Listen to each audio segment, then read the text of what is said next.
तो यार कल की वीडियो में कुछ ज़्यादा ही बातें हो गई।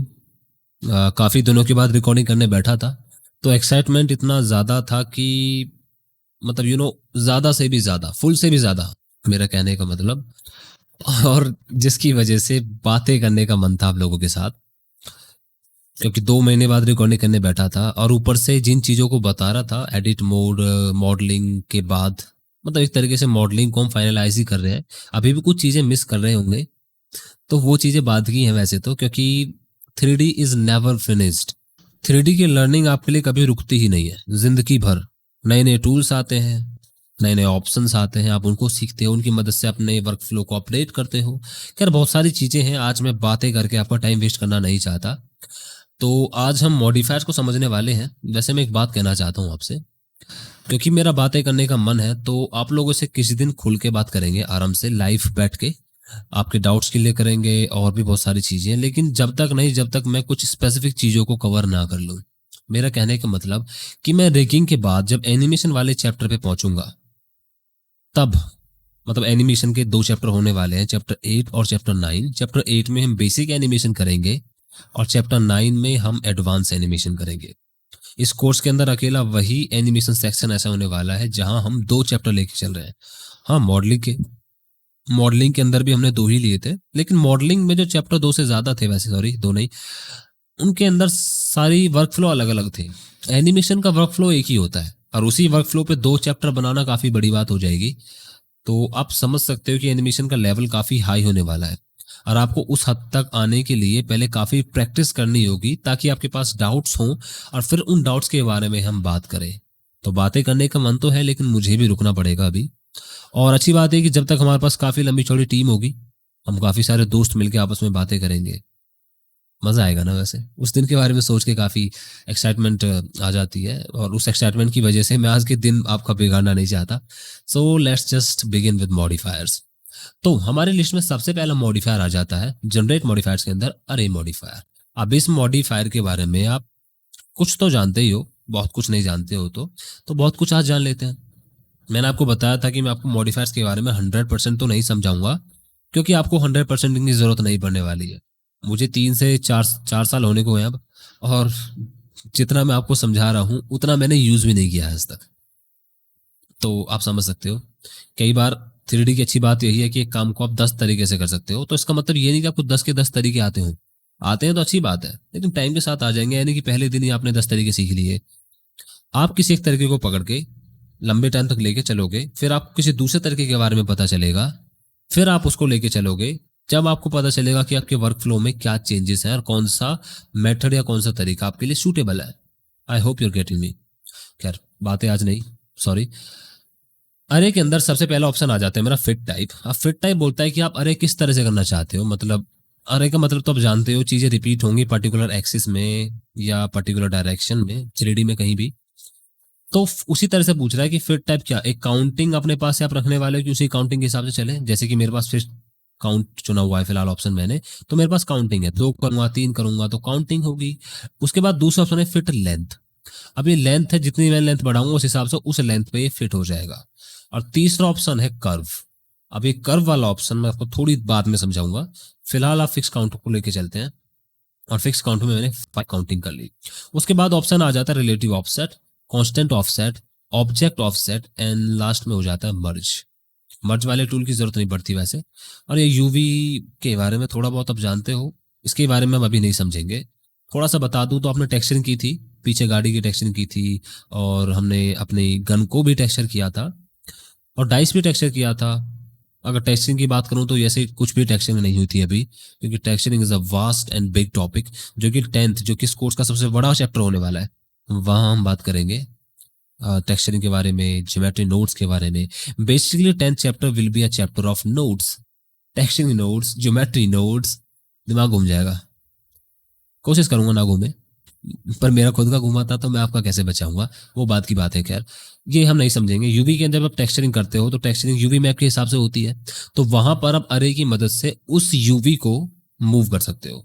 ठीक है, मतलब फिलहाल अगर आप एक ऑब्जेक्ट को देखो तो आपके पास सिर्फ इस ऑब्जेक्ट का यूवी रहने वाला है, राइट। ये सारे जो भी ऑब्जेक्ट इसको अरे दिखाएंगे या कॉपी करेंगे या डुप्लीकेट होंगे, वो सारे इसी यूवी को पकड़ने वाले हैं। यानी पर्टिकुलर अगर मैंने इसको ईंट बना दिया तो सारी की सारी ईंटें रहने वाली है, क्योंकि सबके पास सेम टेक्सचर रहेगा, हर ईंट का टेक्सचर डिफरेंट नहीं होगा।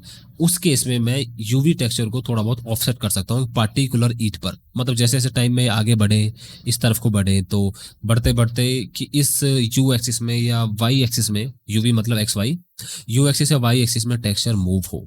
ओके। और लास्ट में हमारा कैप्स है। कैप्स मतलब कि जैसे कि यहाँ से शुरू हो रहा है, मतलब फिलहाल ये कवर्ड है, पूरी तरह से ढका हुआ है। तो जब मैं अरे चलाता हूँ तो ये हर शेप ढकी हुई है पूरी तरह से। मैं आपको दिखाता हूँ, थोड़ा सा मूव किया, देख रहे हो आप, ये फेस और ये फेस पूरी तरह से कवर्ड है, तो हर शेप कवर्ड है। और जब मैं इनको वन दबा दूंगा, मतलब पूरा वन रखूंगा, तो वन रखने से यहाँ पर फिलहाल मेरे इस केस में दो फेस है। तो उसकी वजह से मैं बता सकता हूँ कि कैप मेरा कहाँ शुरू हो, कहाँ, किसी ऑब्जेक्ट की मदद से बताता हूँ उस चीज के बारे में भी आपको। फिलहाल मेरे पास रिलेटिव ऑफसेट है, आप हर ऑब्जेक्ट को इसके रिलेट में ऑफसेट कर दोगे, यानी हर ऑब्जेक्ट एक्स में वन वन वन छोड़ के आगे वन यूनिट मूव करेगा, या फिर 1.1 या 1.2। हर ऑब्जेक्ट पिछले ऑब्जेक्ट से इतना आगे ऑफसेट होगा, या वाई में होगा या जेड में होगा। ओके, सीडी बनाने में इसका काफी अच्छा इस्तेमाल होता है। सीडी बनाना बताता हूँ मैं आपको अभी। इसको मैंने सबको वन वन कर दिया, इसको जीरो और इसको जीरो, सॉरी जीरो, बस जेड की जरूरत पड़ने वाली है अभी। और मैंने इसको थोड़ा सा एक्स में पतला कर लिया और जेड में भी पतला कर लिया। ओके, तो ये इतनी चौड़ी हमारी सीढ़ी होती है ऑलमोस्ट।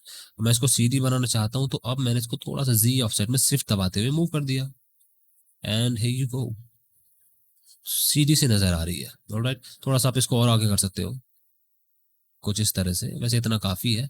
और काउंटिंग आप बढ़ा सकते हो, कितनी लंबी बना लो सीढ़ी, रावण बन जाओ भाई, स्वर्ग तक रास्ता बना दो, स्वर्ग पहुंचेंगे सीधा। यार आपके हाथ में है, कितनी ही लंबी सीढ़ी बना लो। ये तो एक इस्तेमाल हो गया रिलेटिव ऑफसेट। दूसरा ऑप्शन अगर मैं इसको बंद करूं तो है मेरे पास कांस्टेंट ऑफसेट। अब कांस्टेंट ऑफसेट कुछ रिलेटिव ऑफसेट जैसा ही है, कुछ खास नहीं है, लेकिन यहां हर ऑब्जेक्ट दूसरे ऑब्जेक्ट के रिलेट में मूव नहीं करेगा। मतलब कि अगर मैं इसको जेड में मूव करता हूं तो लगभग कुछ वैसा ही होता है। लेकिन आप देख रहे हो, मतलब आपको सीधा सीधा समझ आ रहा होगा कि मैं क्या कहना चाह रहा हूं। मैंने यहाँ पर एक्स में सिर्फ वन दिया हुआ है, लेकिन ये जो डिस्टेंस है ये वन यूनिट से ज्यादा है। मतलब जितना इसका डिस्टेंस है उतना ही डिस्टेंस इधर मूव करना था। मतलब कि यहाँ पर बिल्कुल चुपकी रहनी चाहिए थी, लेकिन ना चुपक के थोड़ा सा दूर है। मैं जेड को वापस से जीरो करता हूँ, चुपक के ना, ये थोड़ा सा दूर है। यही कांस्टेंट ऑफसेट का मतलब है। तो मुझे डिस्टेंस कम करना पड़ेगा, ऑलमोस्ट लाइक दिस। तो कम तो नहीं है, लेकिन ये चीज मुझे अच्छी लग रही है, थोड़ा बहुत जगह है यहाँ पर। अब मैं इनको इस तरह से ऑफसेट कर सकता हूँ। मतलब कांस्टेंट ऑफसेट एक दूसरे से रिलेट नहीं करता। कांस्टेंट में अगर आपने एक ऑफसेट दे दिया तो उसी ऑफसेट पे कोई भी चीज मूव होने वाली है, पिछले से इसको कोई रिलेशन नहीं है, कोई मतलब नहीं है। इसको बस ये पता है कि जब पिछले एक ऑब्जेक्ट आ चुका है तो उसके बाद मुझे एक यूनिट आगे चलना है। अब पीछे वाला मूव हो या ना हो मुझे फर्क नहीं पड़ता। I hope you're getting it, नहीं तो आप थोड़ा बहुत प्रैक्टिस करके देखो यार, आ जाना चाहिए। नहीं तो कमेंट बताओ, फिर मैं अच्छे से इस चीज के बारे में बताऊंगा। फिलहाल मुझको सारे मॉडिफायर समझाने हैं आधे घंटे में, तो टाइम को थोड़ा देखते हुए। नेक्स्ट मेरा आ जाता है रिलेटिव ऑफसेट के बाद और कांस्टेंट ऑफसेट के बाद ऑब्जेक्ट ऑफसेट। यहाँ आप किसी एक ऑब्जेक्ट की मदद से अरे मॉडिफायर लगा सकते हो। अब आपको याद हो तो जब हम गाड़ी बना रहे थे तो गाड़ी के जो टायर्स में ट्रेड लगा रहे थे, तो वहां हमने इसका यूज किया था। याद आया? नहीं आया तो मैं आपको फिर से बताता हूँ। मैंने एक hook empty sorry empty object लगा ले ये, और मैं चाहता हूँ कि कोई भी चीज इसके रिलेट में ही ऑफसेट हो। तो मैंने इसको सेलेक्ट किया अपने एम्प्टी को, और अब मैं ऑफसेट करूंगा। जैसे ही मैं इसको मूव करता हूँ तो अब इसकी मदद से चीजें ऑफसेट हो रही है, और रोटेट करता हूं तो रोटेट हो रही है। नहीं आ रहा समझ? जी एक्स या फिर G R Y, sorry R Y. अब आपको बातें समझ आ रही है किस तरह से आपने टायर बनाया था? नहीं आ रही? इसको थोड़ा सा मैं वापस से यहाँ जाता हूँ, और एक्चुअली मैं यहाँ पर वो वाला ऑप्शन कर नहीं पा रहा हूँ, वो रिलेटिव ऑफसेट या कर्व से ही होता है जो मैं करना चाह रहा था। बट मैं काउंटिंग बढ़ा सकता हूँ यहाँ पर, लाइक दिस, ऑलमोस्ट 20। तो ये मेरे पास एक झूला टाइप की कुछ बन गई है। अब झूला टाइप तो बन गई, लेकिन यहाँ पर एक डिफरेंस है, और वो ये कि ये सारी जो चीजें हैं है तो इसके रिलेट में ही, क्योंकि ये आगे है तो मुझे इसको पीछे रखना था। ओके, करीब करीब यहाँ पर। हाँ, तो अब आप देख रहे हो तो दोनों में मतलब डिफरेंस आप समझ पा रहे हो। ये चीजें इस तरह से परफेक्ट सर्कुलर नहीं है, थोड़ी सी उठी हुई है फिर दूसरी आती है फिर उठ जाती है, मतलब ये वाली चीज मुझे नहीं चाहिए। अब ये वाली चीज इसलिए यहाँ पर आ रही है क्योंकि मैंने ऑब्जेक्ट ऑफसेट चुना हुआ है, लेकिन अगर मैं रिलेटिव ऑफसेट चुनता तो ये चीज नहीं आती। रिलेटिव ऑफसेट को चुनता तो फिर मेरे पास ये ऑब्जेक्ट का ऑप्शन नहीं था, लेकिन जब मैंने दोनों को चुना तो अब मेरे पास रिलेटिव भी है, परफेक्ट सर्कुलर भी है, और जो मैं करना चाह रहा था वो भी हो रहा है। जी हाँ, आप दोनों चुन सकते हो, लेकिन हाँ रिलेटिव ऑप्शन के साथ कांस्टेंट ऑप्शन चुनना मुझे लगता है कि अकलमंदी नहीं होगी, क्योंकि किसी काम का नहीं है, उनका काम बिगाड़ता ही है। खैर इसको थोड़ा सा पीछे कर लेता हूँ, एंड मोस्ट लाइक दैट। अभी वही बात हो रही है क्योंकि रिलेटिव ऑप्शन चुना तो है मैंने, लेकिन इसको एडजस्ट नहीं किया हुआ है।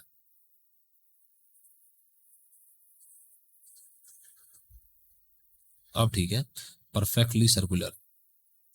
ओके, ये मुझे लगता है कि मुझे इसमें स्टेबलाइज स्ट्रोक ऑन कर लेना चाहिए, जो मैंने आपको कल बताया था। आसान होता है यार सर्कल बनाना, है ना, मैं बना नहीं पा रहा था क्योंकि। ओके, तो अरे के अंदर जो भी चीज आपको समझनी थी आपको समझा दी मैंने, सिवाय इस मर्ज के। अब ये मर्ज क्या करता है, बस ये है कि नाम से ही पता चल रहा है वैसे, जब दो ऑब्जेक्ट दूर दूर होंगे तो आप उनको आपस में जोड़ना चाहते हो, तो आप यहाँ से उसको डिस्टेंस डिफाइन करते हो कि वो कितने दूरी पर है। अगर इतनी दूरी पर थे वो जुड़ जाने चाहिए, फिलहाल इतने डिस्टेंस पर कोई है नहीं, सब इससे ज्यादा डिस्टेंस पर है, तो इसलिए कोई भी मर्ज होता नजर नहीं आ रहा है। लेकिन जब मैं इस डिस्टेंस को बढ़ाता हूँ शिफ्ट दबा के धीरे धीरे, तो करीब जितना डिस्टेंस होगा उतने डिस्टेंस पर मर्ज होना शुरू हो जाएगा। देख रहे हो आप, तो ये अंदर अंदर से मर्ज हो गया और बाहर बाहर से कुछ इस तरह से बन गया है। कमाल है ना। हाँ, यहाँ नहीं बना है, यहाँ मर्ज नहीं हुआ, तो यहाँ मुझे डिस्टेंस थोड़ा और बढ़ाना पड़ेगा, लेकिन और डिस्टेंस बढ़ाते ही जो ऊपर के हैं फिर ये भी मर्ज हो जाएंगे, और फिर ज्यादा डिस्टेंस बढ़ा दूंगा तो मर्जिंग काम ही नहीं करेगी।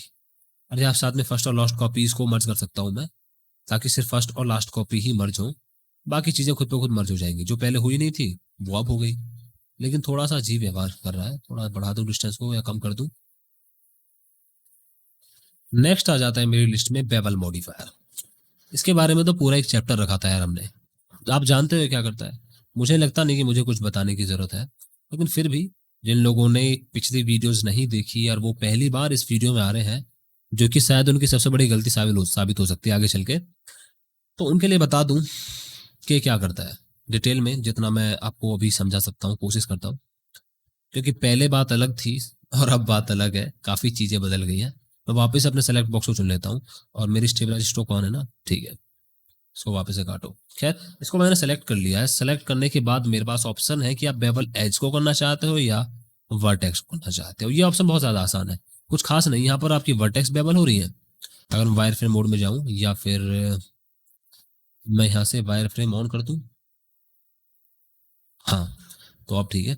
हाँ, तो इसके थोड़ी सेगमेंट और बढ़ा देता हूँ ताकि चीजें समझ आए, और थोड़ा अमाउंट भी बढ़ा देता हूँ।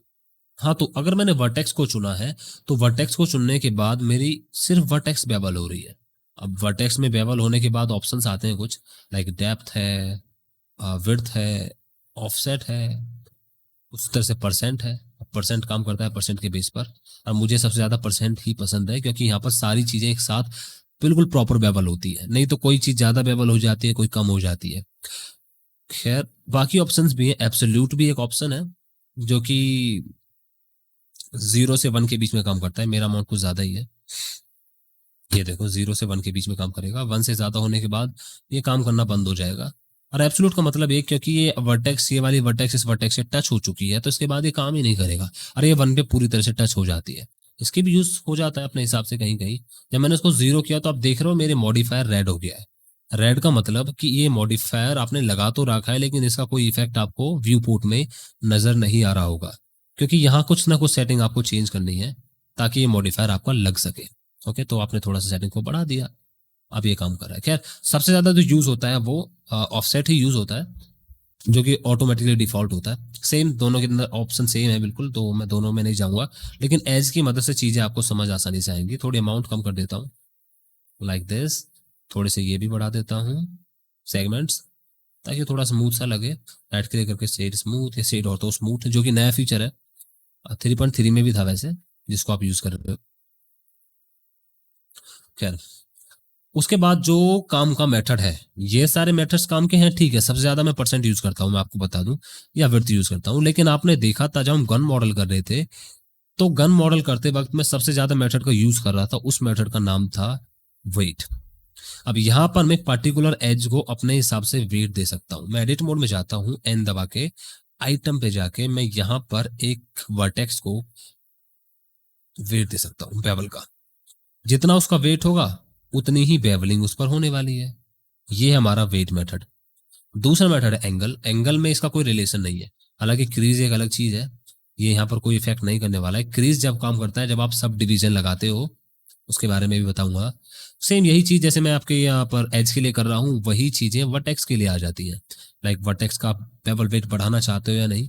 फिलहाल मेरा ऑप्शन एज चुना हुआ, तो इसलिए मैंने सिर्फ एज वाले डाटा को ही चेंज किया है। अच्छा, दूसरा ऑप्शन आ जाता है इसमें, एंगल तो रहता ही है, दूसरा आ जाता है हमारा वर्टेक्स ग्रुप। अब वर्टेक्स ग्रुप यानी कि आप पर्टिकुलर एक वर्टेक्स ग्रुप को चुनते हो, वर्टेक्स ग्रुप में जाके वहां उसको एक वेट देते हो। अब ये वाली चीज रिगिंग में समझ आएगी आपको, रिगिंग जब आपको समझा रहा हूँ मैं। लेकिन फिलहाल थोड़ा बहुत आपको समझा दूं, तो मैंने वर्टेक्स चुनी, ये वाली और ये तीन वर्टेक्स मेरे पास फिलहाल सेलेक्टेड है। और इन तीन वर्टेक्सों से मैं दो एज को कवर कर रहा हूँ। ऑलराइट, ये वाली एजेस और ये वाले एजेस कवर नहीं, क्योंकि ये स्लाइटली मतलब या फिर बोलो मैं पार्शियली ऑरेंज हो रही है, पूरी तरह से ऑरेंज नहीं है, नीचे तक धीरे धीरे ऑरेंज कलर फेड हो रहा है। हाँ, तो सिर्फ ये दोनों, ये वाली और, हाँ मतलब ये दोनों एजेस, इन दोनों एजेस पर ही फर्क पड़ना चाहिए जब मैं इनको बेवल वेट देता हूँ। तो मैंने वर्टेक्स ग्रुप चुना और इनको असाइन कर दिया, ठीक है। और कंट्रोल आई दबा के बाकी सबको सेलेक्ट किया, एक और वर्टेक्स ग्रुप चुना, उसके अंदर असाइन कर दिया। ऑलराइट, अब मैं यहां से वेट पेंट में गया, और वेट पेंट में जाने के बाद मैंने इस वाले ग्रुप को चुना। तो यहाँ पर वेट पूरी रेड का मतलब है मैंने इसको पूरा वेट दिया हुआ है। और जब ग्रुप 2 को चुना, तो इन सारी एजेस को मैं वेट देना चाहता हूं बिल्कुल 0। वैसे वो काम मैं एडिट मोड में भी कर सकता था, यहाँ से आप इसको वेट पूरी तरह से 0 करके साइन कर दोगे। हाँ, तो वेट के हिसाब से इस पर काम होना चाहिए, लेकिन मुझे तो कोई बदलाव नजर नहीं आ रहा है। रीजन यही कि आपने वर्टेक्स ग्रुप 1 को चुनना है या ग्रुप 2 को चुनना है। जो ग्रुप आप चुनोगे उसी ग्रुप पर आपकी बेवलिंग लगने वाली है। लेकिन जब मैंने ग्रुप 2 को चुना, जो कि ग्रुप 001 के नाम से है, तो कोई भी बेवल नजर नहीं आई। रीजन यही कि उसके पास कोई वेट नहीं है। एक वर्टेक्स के पास वेट होना चाहिए। दूसरे ग्रुप में से मैंने वेट बिल्कुल 0 कर दिया था, तो कोई बेवलिंग ही नहीं हो रही है। लेकिन ये फिर भी टूल मुझे ये नहीं बता रहा है कि ये टूल काम नहीं कर रहा है। ये टूल काम कर रहा है, लेकिन क्योंकि वेट 0 है तो मुझे कुछ नजर नहीं आ रहा है। ऑलराइट, मैं इसका उल्टा भी कर सकता हूँ, मतलब इसके अलावा जो भी सारे ग्रुप्स हैं उन सब पर लग जाना चाहिए, जो कि फिलहाल इस केस में सभी है लगभग। तो मैं जब ग्रुप 1 को चुनता हूँ, तो जब ये चुने हुए हैं मतलब जिनके पास पूरी तरह से फुल वेट है, तो वो बेवल हो रही है। उल्टा करता हूँ तो बाकी बची कुची बेवल हो जाती है। ये तीनों एजेस रह गई थी जो बेवल हो गई, क्योंकि ये दोनों तो मैंने सेलेक्ट कर ली, ये भी उसी के सेम आ जा रही थी, तो ये वाली सेलेक्ट हुई नहीं। ये वाली एज बची, ये वाली एज बची, और ये वाली, मतलब ये चारों एज बच गई।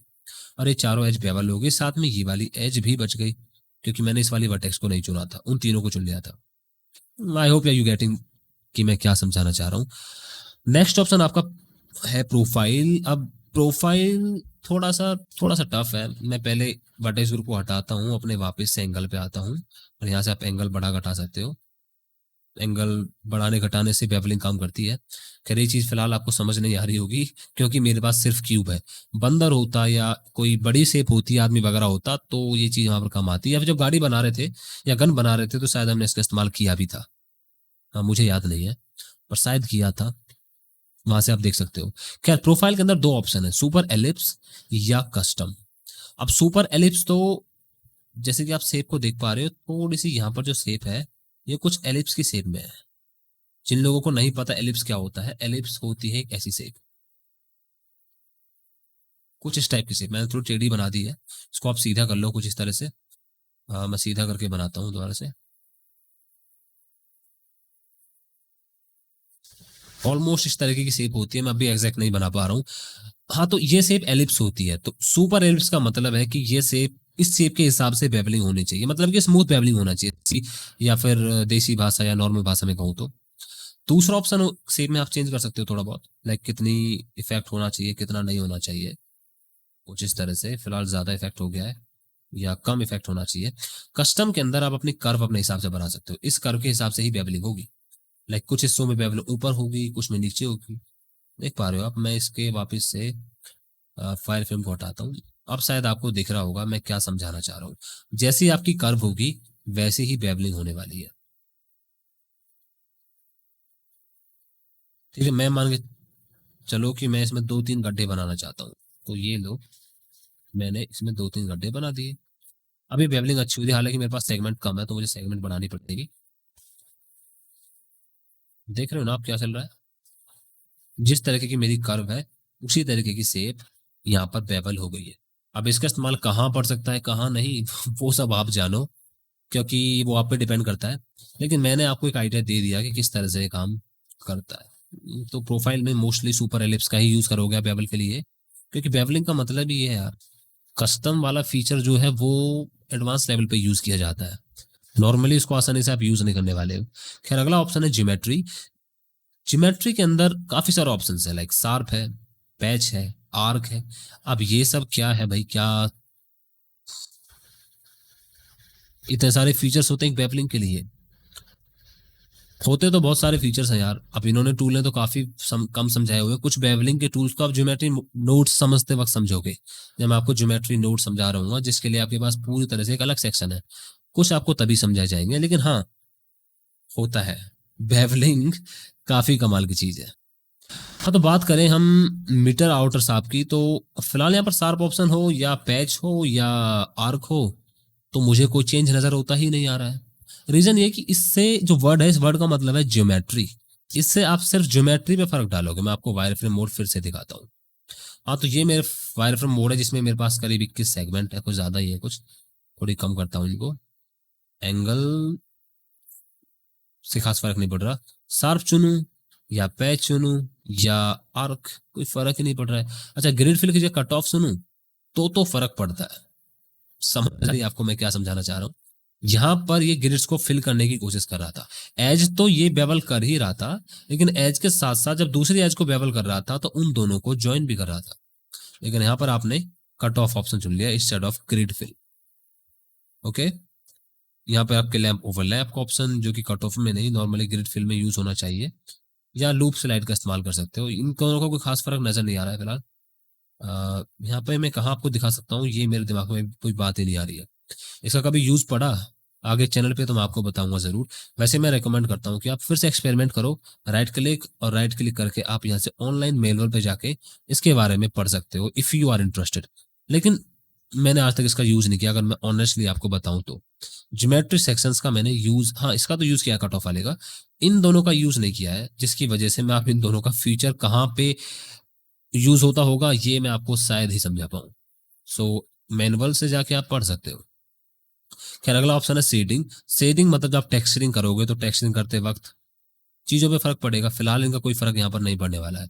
तो ये जो पोर्शन है ये टेक्सचरिंग वाले पोर्शन के लिए है, जो कि मैं शायद आपको कभी बताऊं ही ना, क्योंकि जब टेक्सचरिंग करेंगे तो आप यहाँ पर शायद ही आओगे, और फिर मैं वापस से आपको एक एक मॉडिफायर समझाऊंगा तो काफी बड़ा टाइम हो जाएगा। लेकिन आपको पता है कि बेवलिंग के अंदर भी एक शेडिंग नाम का ऑप्शन होता है, और वहां पर शायद बेवलिंग से रिलेटेड किसी शेडिंग में कोई इश्यू आ रहा हो, तो आप उस इश्यू को सॉल्व कर सकते हो। बस इस बात को याद रखना। वैसे आता नहीं है तो मैंने इन दोनों सेक्शंस का ही यूज नहीं किया आज तक। खैर, अगला आ जाता है मेरे पास बूलियन मॉडिफायर। अब इसके बारे में तो मुझे कुछ खास आपको बताने की जरूरत है नहीं, क्योंकि मैं ऑलरेडी आपको इस मॉडिफायर के बारे में समझा चुका हूं, और इसमें कुछ खास है भी नहीं। सॉल्वर ऑप्शंस नए हैं हालांकि, like self intersection, whole torrent, ये शायद मैंने आपको पहले भी समझाए हुए हैं, तो शायद नया नहीं है। लेकिन ये मटेरियल से रिलेटेड है, ये भी टेक्सचरिंग वाले पोर्शन के अंदर ही आता है। तो सॉल्वर ऑप्शंस टेक्सचरिंग में फिलहाल दो ऑप्शन आपके पास, एग्जैक्ट या फास्ट। और आपको बूलियन करने के लिए दूसरे ऑब्जेक्ट की जरूरत पड़ती है। बूलियन मतलब अगेन वही लोग जिन जो पहली बार पढ़ रहे हैं, पहली बार आए हैं मेरे चैनल पे, जिनको नहीं पता उन्हें बता दूं। अगर मैं इन दोनों को, सॉरी भाई मैं थोड़ा छोटा, इन दोनों को बूलियन करना चाहता हूँ, मतलब मैं चाहता हूँ कि इस वाली शेप में से ये वाली शेप कट जाए, तो मैं इस पर बूलियन मॉडिफायर लगाऊंगा, इस वाले ऑब्जेक्ट को चुनूंगा, और डिफरेंस, यूनियन या इंटरसेक्ट, ये चीजें अलग है। डिफरेंस का मतलब ये होगा कि ये वाली शेप जितनी भी इंटरसेक्शन में आ रही होगी, उस उतने हिस्से को वहां से हटा देगी या माइनस कर देगी। सम डिफरेंस, अगर आपको मैथ्स याद हो थोड़ी बहुत, या फिर 11th क्लास की मैथ पढ़ी हो, तो ये तीनों बड़ी समझ आ रहे होंगे। कि इंटरसेक्शन क्या होता है, यूनियन क्या होता है? सेट्स चैप्टर याद है? नहीं तो कोई बात नहीं, हो सकता है आपने मैथ ना ली हो, कॉमर्स या आर्ट्स ली हो, खैर उससे फर्क नहीं पड़ता। मैं आपको बता रहा हूँ क्योंकि, और मैं आपको वैसे बता भी चुका हूँ। डिफरेंस का मतलब जो शेप इंटरसेक्ट हो रही है वो शेप कट जाएगी। अब अगर मैं इसको अप्लाई करूं और इस शेप को हटाऊं तो आप देख रहे हैं यहाँ पे क्या हो रहा है, यहाँ गड्ढा हो गया है। मैं वापस से जाता हूँ, वापस जाके यूनियन को चुनता हूँ, यूनियन को चुनने के बाद अप्लाई किया और मैंने वापस इस शेप को हटाया, तो अप्लाई करने के बाद ये दोनों शेप्स आपस में जुड़ गई। यूनियन एक तरीके से सम है, यहाँ पर दोनों शेप्स आपस में ऐड हो जाएंगी। ओके, और तीसरा ऑप्शन मेरे पास आ जाता है इंटरसेक्ट। इंटरसेक्ट, जो दोनों शेप्स का पोर्शन इंटरसेक्ट हो रहा होगा, सिर्फ वही पोर्शन दिखाई दे, बाकी कुछ ना हो। डिफरेंस का जस्ट अपोजिट, ऐसा मान सकते हो आप इसको। इसको मैंने कंट्रोल ए दबा के अप्लाई किया, आपने क्यूब को मूव करके देखा तो आप देख रहे जो पोर्शन इन दोनों का इंटरसेक्शन में आ रहा था, सिर्फ वही पोर्शन मेरे पास बचा। अब इसका इस्तेमाल कहाँ कर सकते हो? सर जब गोली चल रही होगी, किसी ऑब्जेक्ट में निकल के जा रही होगी, तो जब गोली जाएगी तो गोली एज अ बुलियन यूज कर सकते हो आप इंटरसेक्शन के लिए, या फिर डिफरेंस का यूज कर सकते हो। आइडिया तो बहुत सारे हैं, वो सब आप पे डिपेंड करता है। फिर से वापस आता हूं, मैं अपने इस वाले क्यूब को डिलीट करता हूं और बूलियन मॉडिफायर हटाता हूं। नेक्स्ट मॉडिफायर है बिल्ड। काफी आसान मॉडिफायर है। क्या क्या काम करता है बिल्ड मॉडिफायर? जैसा नाम ही बता रहा है, बिल्ड का मतलब है ये बिल्ड ही करेगा। अगर आप होवर करके रखते हो तो बोलता है कि फेस जो है मैसेज के, वो सारे फेस एक एक करके टाइम के साथ डिसअपियर या अपीयर होना शुरू कर देंगे। दिखाता हूं आपको, मैंने फिलहाल बिल्ड को चुना तो कुछ भी नहीं। अभी हम मुझसे पूछता है स्टार्ट फ्रेम और लेंथ, क्योंकि ये मॉडिफायर आप एनिमेशन के तौर पे यूज करते हो। मतलब कि फिलहाल स्टार्ट फ्रेम 1 है, तो 1 फ्रेम पर ये एनिमेट होना शुरू होगा, शेप्स आपस में अपीयर होनी शुरू होंगी, और 100 फ्रेम पे जाकर सारी शेप्स अपीयर हो जाएंगी। मैं 100 की जगह इसको 10 कर देता हूँ या 12 कर देता हूँ, और फिर जब मैं प्ले बटन दबाऊंगा तो आपने शायद देखा काफी ज्यादा फास्ट हो गया। मैं इसको 40 पे लेके चलता हूँ। अब प्ले करता हूँ एक बार, एक एक करके सारे शेप्स बिल्ड होना शुरू हो जाएंगे। 40 फ्रेम तक ये सारे बिल्ड हो गए थे। 40 से पीछे जाता हूँ तो ये धीरे धीरे टूटने लगेंगे। और राइट यही है, इसको रिवर्स कर दोगे तो रिवर्स में उल्टा होगा। पहले ये डिसअपियर होंगे एक एक करके, अब रिवर्स में एक एक करके डिसअपियर होना शुरू हो जाएंगे। एंड रेंडमाइज में किसी भी तरह से कहीं भी कोई भी डिसअपियर हो रहा है, मतलब एक पर्टिकुलर पैटर्न फिलहाल फॉलो हो रहा है, लेकिन रेंडमाइज का मतलब कोई पैटर्न नहीं, कहीं से भी कोई भी चीज डिसअपियर हो जा रही है। शायद इसको समझाने के लिए मैं आपको दूसरा एग्जांपल समझाऊं। मंकी लिया और मैंने उस मंकी पर बिल्ड ऑप्शन लगाया, ओके, और लगाने के बाद अगेन 100 फ्रेम चुना हुआ है। फिलहाल जब एंटर दबाता हूं तो पहले आंखें आती हैं, फिर पीछे की शेप आती है, फिर आंखों की बॉर्डर आता है, फिर पीछे की बॉडी, फिर कान आते हैं, राइट। लेकिन जब मैं रैंडमाइज दबाता हूं तो कुछ भी आ रहा है, कोई भी फेस कभी भी अपीयर हो जा रहा है। ये रैंडमाइज ऑप्शन है, दोनों का यूज कर सकते हो, वो सब आपकी क्रिएटिविटी पर डिपेंड करता है ओवरऑल। नेक्स्ट मॉडिफायर हमारे लिस्ट का है डेसिमेट मॉडिफायर। अब डेसिमेट मॉडिफायर का इस्तेमाल आपको मैं बताता हूं। जैसे कि फिलहाल मैंने कंट्रोल 2 दबाकर सब डिवीजन मॉडिफायर लगाया और उसको अप्लाई कर दिया। तो आप जानते हो इसके पास कितने सारे फेसेस हैं? ऑलराइट, काफी फेसेस हैं। मैं चाहता हूं कि इसके फेसेस कम हो, या फिर जब सब डिवाइड मेरा अप्लाई हो चुका है तो मैं चाहता हूं कि ये वापस से अनसब डिवाइड हो जाए, मतलब कि वापस से अपने ओरिजिनल शेप पर आ जाए। तो वो काम मैं डेसिमेट मॉडिफायर से कर सकता हूँ। बेसिकली आप ज्योमेट्री के साथ इस मॉडिफायर से खेलोगे। जनरेट दबाते ही मेरा हुआ तो कुछ दिखाई तो मुझे कुछ देगा नहीं यहाँ पर। मैं इसको बढ़ाऊं, मतलब फिलहाल वैसे नजर आ रहा है, लेकिन सब डिवाइड के केस में नहीं दिखेगा। फिलहाल कोलैप्स की बात करें तो फेसेस आपस में कोलैप्स होना शुरू हो जाएंगे। मेरी शेप को कंजर्व रखने की कोशिश करेंगे, बंदर बंदर सा ही रहे, लेकिन ज्योमेट्री थोड़ी कम हो जाए। आई होप आप समझ पा रहे हो। जो रेशियो कम करता हूं मैं धीरे धीरे, तो बंदर अभी भी बंदर ही है, लेकिन ज्योमेट्री धीरे धीरे स्ट्रेच हो रही है। लेकिन कुछ ज्यादा ही कम करने के बाद ये पूरी तरह से गायब हो गया। अब मेरे पास फेसेस काफी कम है। राइट क्लिक करके मैं आपको स्टैटिस्टिक दिखाता हूँ यहाँ पर। हाँ, तो मेरे पास वर्टिसेस हैं फिलहाल 1000। बढ़ाता हूँ तो वर्टिसेस बढ़ जाती है, घटाता हूँ तो घटती है। जहां 7000 थी बंदर था, जहां सिर्फ अब 1400 है, लेकिन अभी भी बंदर ही है। अगर मैं बाहर जाके वायर फ्रेम मोड को बंद कर दूं तो मुझे कुछ खास चीजें, राइट क्लिक करके शेड स्मूथ और कर लेता हूँ, कुछ खास अंतर नजर नहीं आएगा। बंदर अभी भी बंदर सा ही है, बस थोड़ी बहुत ज्योमेट्री आगे पीछे आपने कम कर दी है। आप समझ पा रहे हो, जब आपके सिस्टम पे लोड बहुत ज्यादा पड़ता है, ज्योमेट्री बहुत ज्यादा हाई होती है, तो उस केस में इसका इस्तेमाल आपको करना पड़ सकता है। अगला ऑप्शन है अनसब डिवाइड। अनसब डिवाइड आपका अनसब डिवाइड ही करेगा, जैसा नाम बता रहा है, लेकिन ये शायद आपको लाइव होते हुए ना दिखे, या फिर शायद दिखे। अब दिख रहा है क्योंकि पिछले मोड्स में नहीं दिख रहा था, ये शायद 3.6 है, शायद इसी वजह से देख पा रहे हो, या मैं ही याद नहीं कर पा रहा हूँ। खैर अनसब डिवाइड से आप अनसब डिवाइड कर दे रहे हो। एक बात याद रहे, जब आप अनसब डिवाइड करोगे, जब यहाँ पर आपका नंबर ऑड होगा तो अनसब डिवाइड थोड़ी अजीब तरीके की होगी, मतलब ज्योमेट्री का फ्लो बिल्कुल ठीक नहीं होगा। देख रहे हो आप, फ्लो अजीब सा है, मतलब ये यहाँ को जा रहा है और ये फेसेस इस तरह से स्ट्रेच हुए पड़े हैं। और जब आप इवन रखोगे तो ज्योमेट्री का फ्लो बिल्कुल ठीक रहेगा, सीधा सीधा, मतलब आपकी टोपोलॉजी काफी अच्छी रहेगी कि जब आप डेसिमेट में अनसब डिवाइड इवन नंबर पे रहोगे तो। अगेन ऑड नंबर पे आता हूं तो फिर से फ्लो बिगड़ गया, इवन पे आता हूं तो फ्लो ठीक है। ओके, तो आप इस तरह से अनसब डिवाइड कर सकते हो। और प्लेनर, सिर्फ प्लेनर जो फेसेस आपके, ये जैसे ये वाला फेस कर्व्ड है, कुछ फेसेस प्लेनर है, लाइक बंदर वाले केस में तो कोई फेस प्लेनर है नहीं, तो प्लेनर केस में मैं एंगल बढ़ा सकता हूँ। इस एंगल पर जो भी आपके फेसेस होंगे वो सारे फेस डेसिमेट यानी उनका फेसेस डिसॉल्व हो जाएंगे आपकी ज्योमेट्री बचाने के लिए। अब इसका इस्तेमाल कब करना पड़ सकता है मुझे नहीं पता है, जब भी दिखाता है एरर या फिर उल्टी सीधी चीजें दिखाता है। मुझे तो कभी पसंद आया नहीं, लेकिन मुझे लगता है कि काफी काम का होता होगा। वो डिपेंड करता है, आप एक्सपेरिमेंट करो, आपको ये पसंद आए या अनसब डिवाइड पसंद आए। वैसे अनसब डिवाइड तो अलग ही है, कॉलम्स पसंद आए या प्लेनर, वो सब आप पे डिपेंड है। लेकिन प्लेनर एंगल के हिसाब से काम करता है, कोलैप्स में ऐसा कोई एंगल वाला सिस्टम नहीं है। यहाँ पर पूरी ओवरऑल ज्योमेट्री के साथ जो होने वाला है एक साथ ही होगा। नेक्स्ट हमारा मॉडिफायर आ जाता है एज स्प्लिट मॉडिफायर, जो कि हम अगली वीडियो से कवर करेंगे क्योंकि वीडियो काफी ज्यादा बड़ी हो गई है। So I will see you in the next video.